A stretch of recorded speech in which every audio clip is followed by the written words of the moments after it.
Welcome to Erika's Best. My name is Erika and welcome to my channel. Today on my second recipe of bread week, I am going to try sourdough. Sourdough, yes, you do not see a sourdough starter out here. No sourdough starter anywhere to be seen. That is one reason why I have never attempted a sourdough, is because making the sourdough starter is a little daunting and many people have problems with it. So I was in the store one day and I found this wonderful little package. It says instant sourdough. You use this in place of your yeast.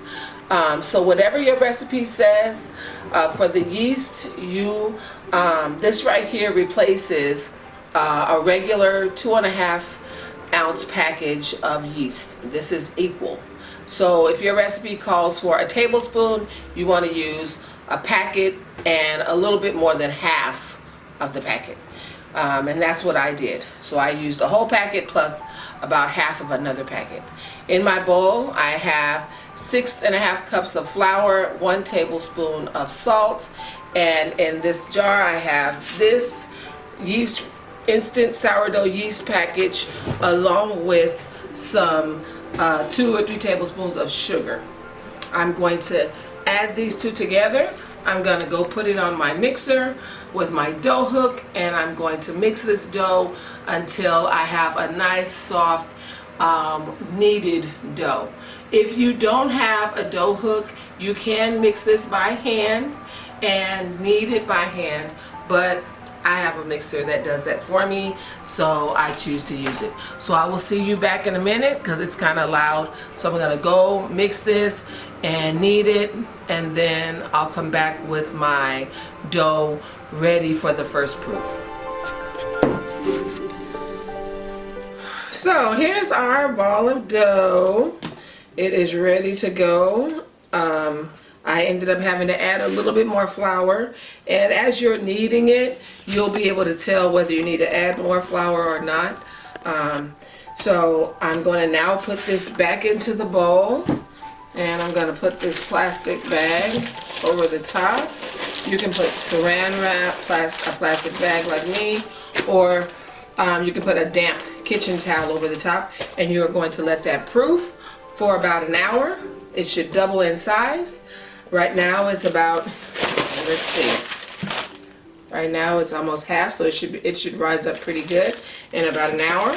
So we'll come back in an hour. And so now we are back to reveal the bread dough, and as you can see, it has risen almost to the top. It has doubled in size, and if I stick my finger in it, you can see the hole goes in, and that lets you know that the proofing process is over. It smells very yeasty. Very, very yeasty. I hope this turns out good. I know the bread recipe is a good recipe, but I've never used it. I've never made this using this sourdough starter that I showed you in the beginning. So it's going to be interesting what kind of a flavor you can get from my package. I hope it is sourdough. So it is a little sticky coming out of the bowl, which is fine. It's no problem. I have a little flour here on my little board, or my little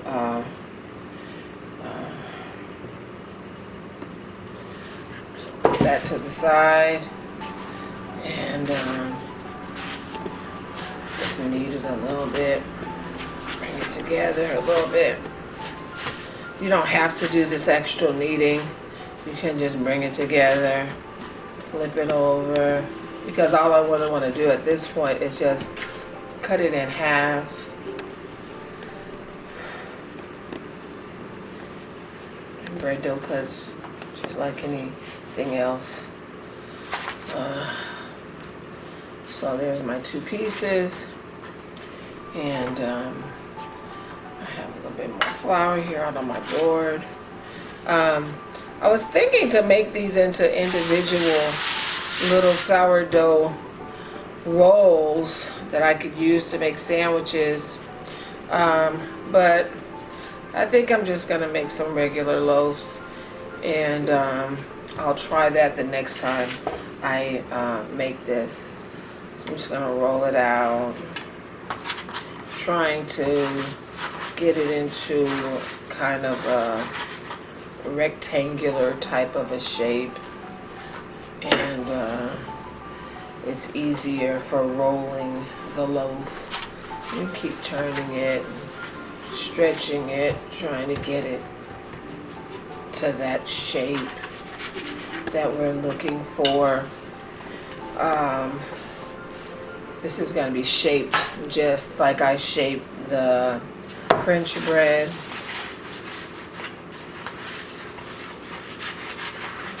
So I'm just going to take one end of it and start rolling,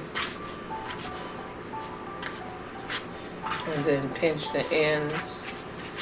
And also you want to pinch the underbelly. That's what happened with the other bread. I didn't pinch the other underbelly so that the bread would not burst open like it did. And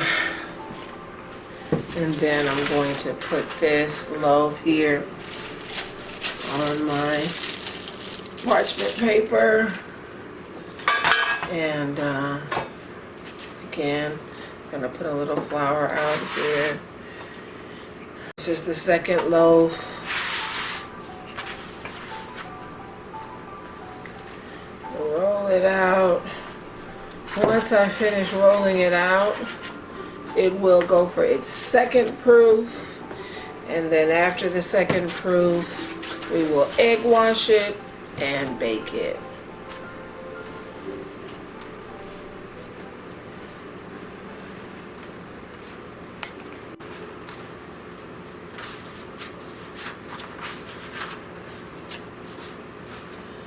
Again, I'm just pinching the edges so this bread doesn't burst open like it did on the other one, and put the seam down, which it did.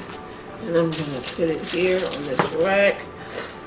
And before I do that, I'm going to move this out of the way. I've got to switch places. So now my loaves are shaped. I'm just going to cover them and let them rise for about an hour. And then we'll come back and I'll show you what I do before I put it in the oven. So I'll be back in a minute. So now we're back. Our bread has risen. It has proofed the second time. I am going to do a quick egg wash.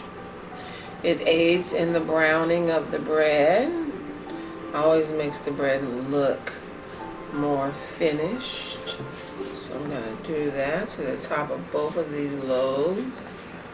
Just be careful when you're doing that you don't let the egg wash go all the way down the sides and touch the paper, because it could stick, could make the bread stick to the paper.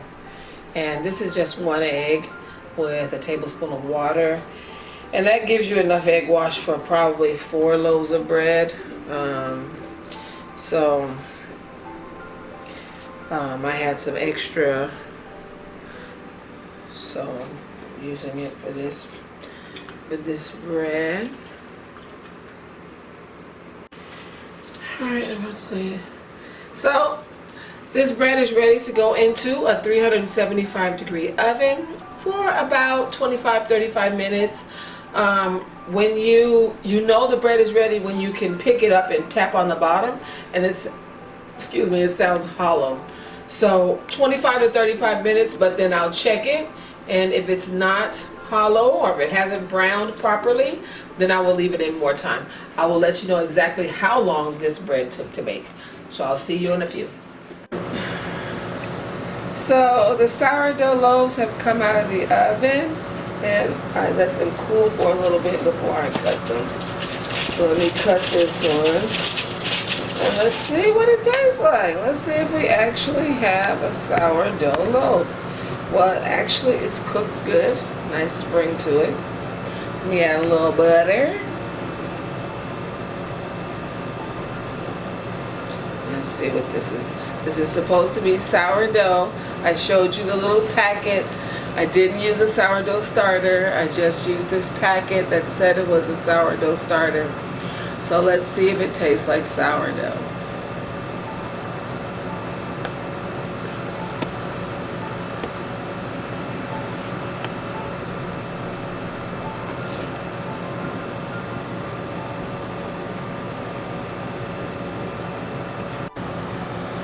Well, for not using a sourdough starter and using a packet, it's sourdough-ish. I mean, I probably shouldn't have used 3 tablespoons of sugar in the water when I mix it to activate the yeast. Next time I'll try only put 1 tablespoon of sugar in, and maybe it'll be a more sourdough flavor. But it's very delicious, you know, in a pinch, it'll do. So thanks for watching. Remember, please subscribe, hit the notification bell so you can be notified when I upload a video. And if you like this video, give me a thumbs up. Thanks for watching. Bye for now.